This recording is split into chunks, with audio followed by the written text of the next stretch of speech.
Vitamin D की कमी एक शदीद मसला बनती जा रही है और तकरीबन बच्चे, बड़े, बुज़ुर्ग सभी विटामिन डी की कमी का शिकार हैं और उसकी बुनियादी वजह है सूरज की रोशनी से दूरी।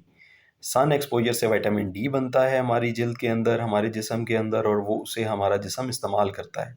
जब विटामिन डी की कमी हो जाती है तो हमें जिस्म में दर्दें होती हैं, हड्डियों में दर्द होता है, कैल्शियम की कमी होती है, क़ुव्वत मुदाफ़ियत गिर जाती है, एक्सरसाइज़ टॉलरेंस ख़त्म हो जाती है, थकावट होती है, साँस बाज़ औक़ात ख़वातीन का साँस फूलना शुरू हो जाता है, जो दमा के मरीज़ हैं उनमें साँस का फूलना ज़्यादा हो जाता है अगर कैल्शियम और मैग्नीशियम की कमी वाक़या हो जाए।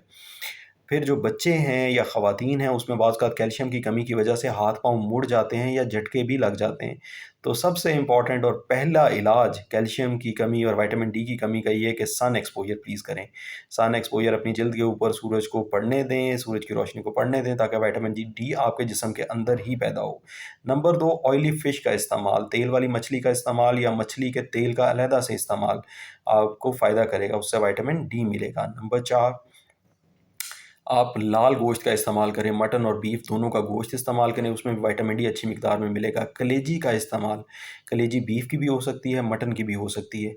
मशरूम का इस्तेमाल, दही का इस्तेमाल और दूध से बनी हुई मज़ीद चीज़ों का इस्तेमाल जैसा कि पनीर है, जैसा कि मक्खन है, जैसा कि देसी घी है, इसका इस्तेमाल विटामिन डी की कमी पूरा करेगा। अंडे का इस्तेमाल, अंडे के अंदर जो ज़र्दी है उससे विटामिन डी मिलेगा। कुछ महँगी मछलियाँ हैं जैसे साल्मन फ़िश है, जैसे ट्यूना फ़िश है, उसके अंदर विटामिन डी की बहुत अच्छी मिकदार पाई जाती है। मशरूम्स के अंदर विटामिन डी की अच्छी मिकदार पाई जाती है। कुछ फलों के अंदर विटामिन डी भी पाया जाता है, जैसा कि ऑलिव्स हैं, ऑलिव हो गया, ब्रोकोली हो गया, एवोकाडो हो गया, इसके अंदर विटामिन डी की अच्छी मिकदार पाई जाती है।